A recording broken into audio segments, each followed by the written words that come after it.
Hi hello, मी सिद्धी. माझ्या ब्लॉगचं स्वागत आहे. तर आत्ता वेळ झाली होती संध्याकाळची 4 वाजता आणि ते बघा ओरिओची झोप झाली आहे पूर्ण. आणि तो माझ्यासोबत कसा खेळत होता. झोप झाली की त्याला खूप एनर्जी येते, मग तो असा पळत असतो इकडून तिकडून. तर आता आपण बनवणार आहोत मोमोज. आणि तर मी आता फर्स्ट टाईम बनवणार आहे, तर ट्राय करेन मी. जेवढे चांगलं होईल तेवढं बनवण्याचा प्रयत्न करणार आहे. तर त्यासाठी मी आता सगळी रेसिपी मी तुम्हाला दाखवेन, तर तुम्ही नक्की शेवटपर्यंत पहा. तर इथे मी पहिल्यांदा मैदा घेतला आहे आणि मैदा 2 वाटे घेतला आणि त्यामध्ये मीठ पाणी घालून आपण मळून घ्यायचा आणि त्याला 20 मिनिटासाठी तसंच ठेवून द्यायचा. आणि बाकीची प्रोसेस तुम्ही पुढे पहा. तर आपल्याला एकदम असं पाणी घालून मळायचं नाही आणि जास्त घट्ट आणि जास्त पातळी मळायचं नाही. आपलं मीडियम ह्याच्यामध्ये मळायचं, जसे की आपण चपातीला पीठ मळतो ना तसंच मळायचं आहे. आणि थोडं थोडं पाणी घालून मळायचं. आणि यामध्ये जरा तरी थोडं पाणी झालं की खूप असं पातळ होतं. आता इथे बघा माझं मळून झालेलं आहे. आता हे मी 20 मिनिटासाठी ठेवते झाकून.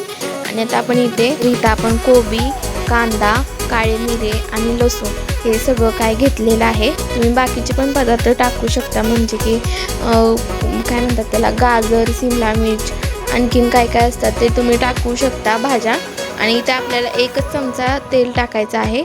आणि त्या तेलामध्ये अगोदर आपल्याला लसूण झाला की मग आपल्याला कांदा टाकायचा.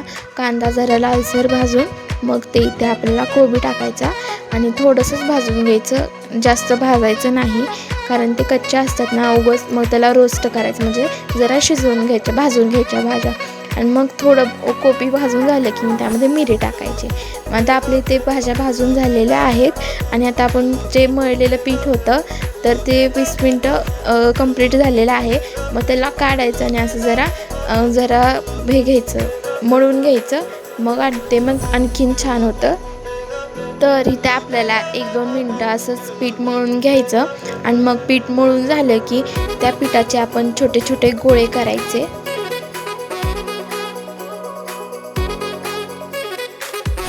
तर मी ते दाखवल्याप्रमाणे छोटे गोळे करायचे आणि त्या गोळ्यांना थोडंसं पीठ टाकायचं, म्हणजे खाली चिटकणार नाही, कारण मैद्याचं पीठ खाली चिटकतं.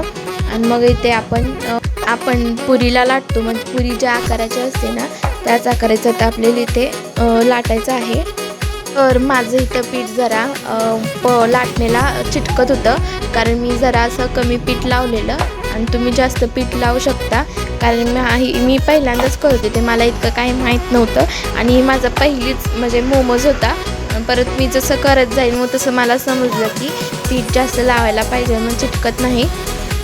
परत मी जास्त पीठ लावून आणि खूप काही वेळा तोडमोड करून, म्हणजे 4-5 वेळा माझं तुटलं सगळं. मग परत मी अशी करत हे एवढे सगळे काही माझे झाले. मग आता आपण यामध्ये सारण भरून घेऊयात.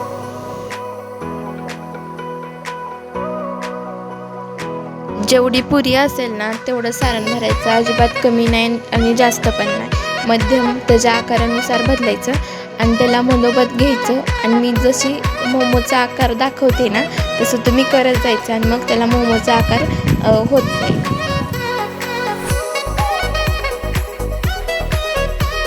हो का, मी आता दाखवते ना, दोन्ही बाजूला एक असं छोटंसं चिमटाने असं हे करायचं आणि मग ते जोडून घ्यायचं. मग मोमोचा आकार आपोआपच येत जातो.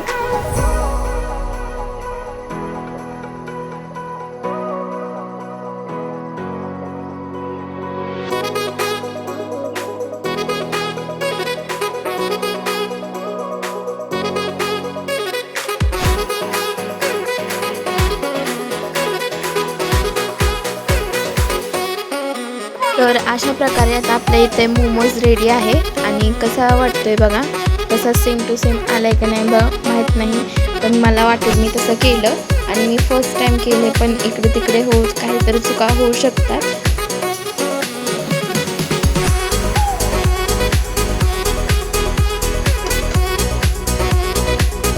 आता मी तुम्हाला रिपीट दाखवते, जर तुम्हाला पहिल्यांदा समजलं नसेल तर अशा पद्धतीने तुम्ही मोमोचा शेप देऊ शकता.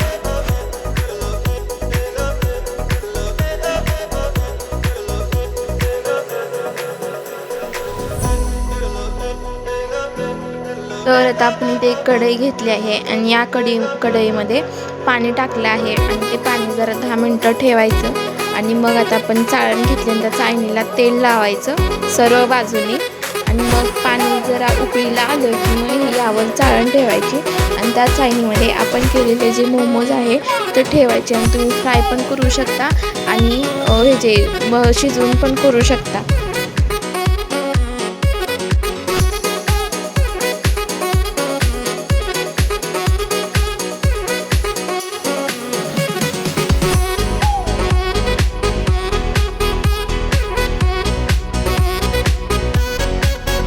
तर आता आपण अशा प्रकारे मोमोज ठेवायचे आणि याच्यावर झाकून द्यायचं आणि 10 ते 15 मिनटं शिजून झालं की मग काढायचं.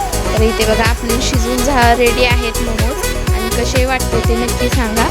आणि त्यात आपण मोमोजची चटणी करणार आहोत तर त्यासाठी आपण 2 टमॅटो, 1 लिंबू, 5-6 लसूणच्या पाकळ्या आणि आल्याचा तुकडा आणि जर तुमच्याकडे लाल मिरची असेल तर ते घेऊ शकता. तर माझ्याकडे इथे बिया होत्या, बिया ही चालतात टाकल्या तर. मग इथे मग शिजायला टाकले होते मी 2 टमॅटो होते ते शिजायला टाकले आणि इथे बिया आहेत ते मी भिजायला टाकले आणि हे सर्व काही मिक्सरमध्ये बारीक करून मीठ टाकून बारीक करून घ्यायचं आणि आपल्या इथे चटणीही रेडी आहे आणि मोमोजही रेडी आहे. तर इथे माझं सर्व काही करून झालं होतं आणि हे सगळं आता मी मम्मीला देते आणि मम्मीची रिॲक्शन बघू हे मोमोज कसे झालेले आहेत. आणि हे सर्व काही केलेलं आहे तर मी मम्मीला काहीच माहीत नव्हतं आणि मम्मी ज्यावेळी घरी आले तर मी इथे तिला डोळे बंद करून बस म्हणले होते आणि मग ती इथे बसलेली आणि मी तिला आणलं. आता हे बघून तिची रिॲक्शन बघू कसं झाले. आता मम्मीला तर आवडले तर तुम्हालाही बघून तोंडाला पाणी सुटलं असेल ना तर मीही खाऊन बघितलं परत ना खूप छान झालं. तर ही रेसिपी कशी वाटली नक्की सांगा. बाय.